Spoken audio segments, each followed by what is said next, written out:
نعبد وإياك نستعين ضالين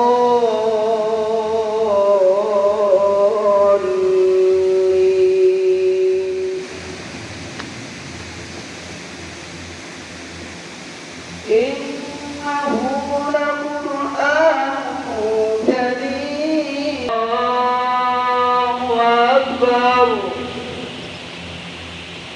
الله أكبر الله أكبر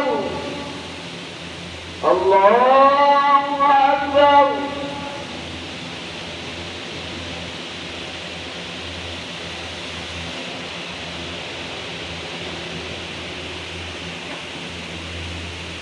سمع الله لمن حمده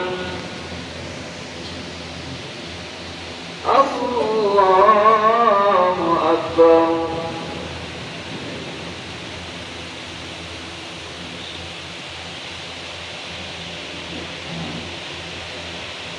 الله أكبر الله أكبر ورسوله الذي هدانا إلى دار الإسلام الله أكبر الله أكبر لا إله إلا الله والله أكبر الله أكبر ولله الحمد وصلى الله على سيدنا ومولانا محمد خاتم النبيين ঈদুল আজহা আমাদেরকে ত্যাগের শিক্ষা দেয়। গরিব দুঃখী সমস্ত মানুষের ভেদাভেদ বলে আমরা এক ঐক্যের বন্ধনে আবদ্ধ হতে চাই। আমাদের দেশের সমস্ত রাজনৈতিক নেতৃবৃন্দ ঐক্যবদ্ধ হয়ে আমরা আগামীতে সুন্দর বাংলাদেশ বিনির্মাণ করতে চাই। আজকের এই আনন্দের দিনে সবচেয়ে আক্ষেপের বিষয়, যখন আমরা আনন্দ করছি কোরবানি নিয়ে, তখন বিশ্বের অনেক জায়গায় আমাদের মুসলমান উম্মাহ নির্যাতিত হচ্ছে, লাঞ্ছিত হচ্ছে, অপমানিত হচ্ছে।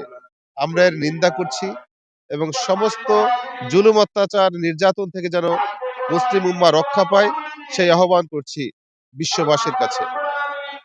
আজকে পবিত্র ঈদুল আজহা সমাজের সমস্ত মানুষকে ঐক্যবদ্ধ করবে, সমাজের সমস্ত মানুষকে উন্নয়নের দিকে এগিয়ে নিয়ে যাবে। আজকে বাগেরহাটের কেন্দ্রীয় মসজিদ ৬০ গম্বুজ মসজিদে আমরা জামাতের সঙ্গে ঈদের জামাত অনুষ্ঠিত হয়েছে। আমরা নামাজ আদায় করেছি। আমরা বাগেরহাটবাসীকে এখানে পেয়েছি। স্বতঃস্ফূর্তভাবে মানুষের মধ্যে ঈদ উদযাপিত হচ্ছে। নামাজের পরেই সবাই যার যার কোরবানি করার জন্য তাদের স্থানে যাবে। আমি এই কোরবানি উপলক্ষে সমাজের সচেতন মহলকে বলতে চাই, আমরা যেন পরিবেশ রক্ষার জন্য যে উচ্ছিষ্ট আছে, ময়লা আবর্জনা হয়, এটা থেকে যেন আমাদের সমাজকে রক্ষা করতে পারি, পরিবেশকে রক্ষা করতে পারি, পরিচ্ছন্ন একটি বাগেরহাট যেন আমরা উপহার দিতে পারি। আজকে বাগেরহাট ৭ গম্বুজ মসজিদে পবিত্র ঈদুল আজহার প্রধান জামাত এবং প্রথম জামাতটি সকাল ৭ ঘটিকায় অনুষ্ঠিত হয়েছে। এখানে আবহাওয়া অনেক সুন্দর ছিল এবং মানুষের মধ্যে একটা স্বতঃস্ফূর্ততা ছিল। পবিত্র ঈদুল আজহা ত্যাগের মহিমায় উজ্জ্বল এবং মানুষ পশুকে নয়, পশুত্বকে কুরবানি দিয়ে আল্লাহ পাকের যে সন্তুষ্টি অর্জন, সে সন্তুষ্টি অর্জনে মানুষ ব্রতী হয়েছে এবং এই ঈদ ধর্মীয় সম্প্রীতিরও একটা অনন্য উদাহরণ। আমরা আশা করছি বাগেরহাটের মানুষ শান্তিপূর্ণভাবে পবিত্র ঈদুল আজহা উদযাপন করবে